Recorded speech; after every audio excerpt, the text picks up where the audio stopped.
Michelle Donelan joins me now. Lovely to see you this morning, Secretary of State. I just wanted to start on Good the morning. AI. Lovely to see you. I wanted to start on this AI summit. So we know that China are coming, but we don't think that we're going to have any representation from the US, Canada, Germany, France, Japan, or Italy. So is this summit being snubbed by everyone but the Chinese? No, I mean, that list that you've just read out is completely wrong. Basically, we haven't produced the guest list or who's RSVP'd. Yes, because this is a summit of this scale, you would expect that. Hence why there's been speculation over who's coming. But what you will see next week is that we have every corner of the globe in attendance. We have the top companies that are working in this space. We have some of the best and the brightest thinkers from across the globe in civil society. We will be having a really targeted discussion around these highly capable models around the risks and the opportunities for the very first time, I should add. OK, so who's the most senior world leader who's attending apart from Rishi Sunak then?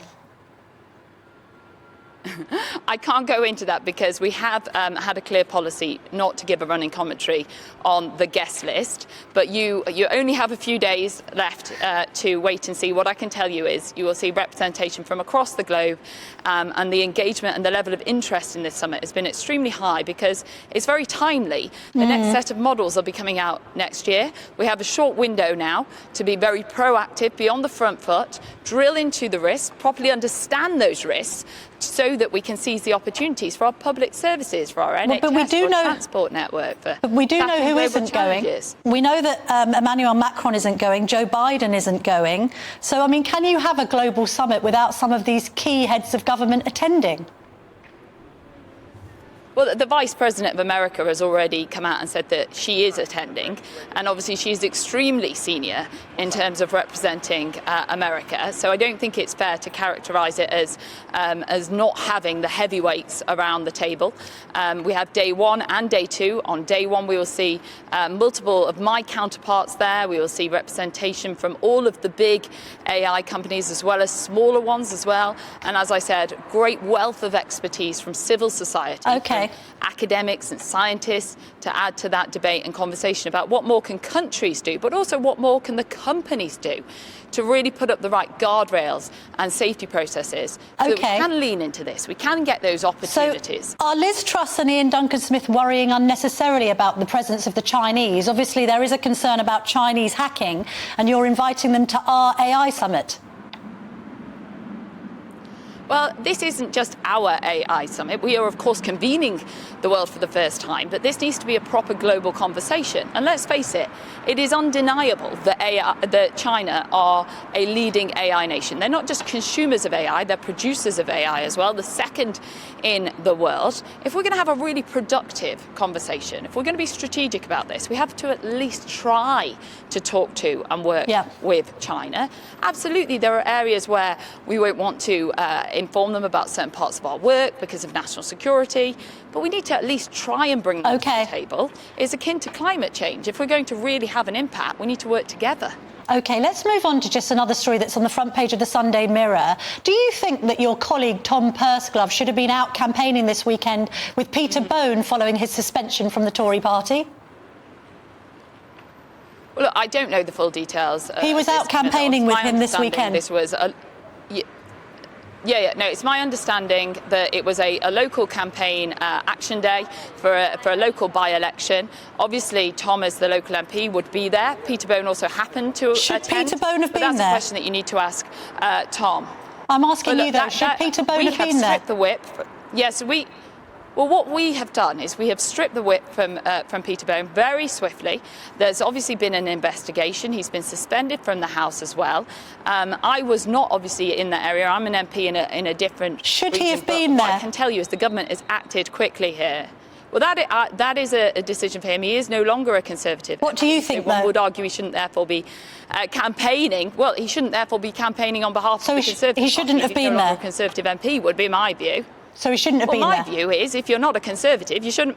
Well, Yes, but I wouldn't put it as simple as that. I'd say that if you're not a Conservative, you shouldn't be advertising and promoting the Conservative Party. Okay. I mean, that seems like common sense to me. Let's move on to the situation in Gaza. We know a particular case is Hamza Yousaf's family. I know there are plenty of others. This is his in-laws live in Dundee. They're British citizens. Can you give us any insight at all as to how the government might be helping Hamza Yousaf's in-laws get out of Gaza, and indeed other British citizens?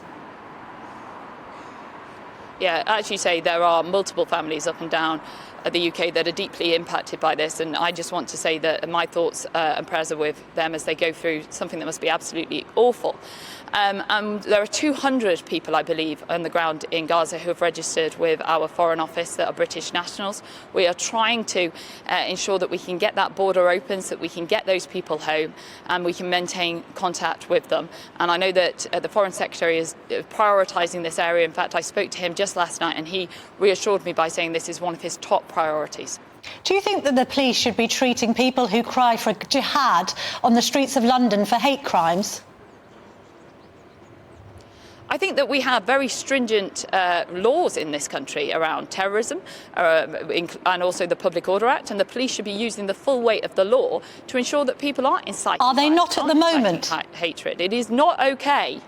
It is not okay to be shouting jihad on our public streets. The Home Secretary has been addressing these issues directly with our police, and we continue to talk to them to make sure that they are utilising the full weight of the law to ensure that we can maintain public order and we can protect our citizens, which is the top priority of any government. So is Max Hill, the head of the CPS, wrong then? Because he says that it doesn't necessarily mean it's a hate crime. So, look, operational decisions are in the hands of the police. They are operationally independent. And, of course, they will have more information around the context of things, etc. But what we are saying is our law is robust. It needs to be applied in that fashion. It is not okay to incite violence or hatred on our streets. It is not okay to be doing that in relation to prescribed terrorist organisations as well. Is it right to be saying from the river to the sea on the streets of London when everybody knows what the implication of those words are for the Israelis? Well, yeah, on that very phrase, the implications are the eradication of Israel, which is deeply not just offensive, but also deeply dangerous in terms of its sentiment, if that is how it is being applied. So the police absolutely need to be mindful of that. And the Home Secretary has been very clear, and I believe wrote to police forces on that very topic along with others. Ms Donelan, very, very briefly, because we're running out of time, should universities also clear up their act when it comes to Jew hate? Anti-Semitism has no place in any part of our society, including our universities. That is something that I was very strict on when I was Universities Minister, and I know that the current Department for Education ministerial team have been too. They have written to all universities already and reiterated that, because look, our universities are where the minds of tomorrow are shaped. It is not acceptable for anti-Semitism to be allowed to proliferate. Thank you very much indeed for joining us this morning, Michelle Donelan. Lovely to speak to you.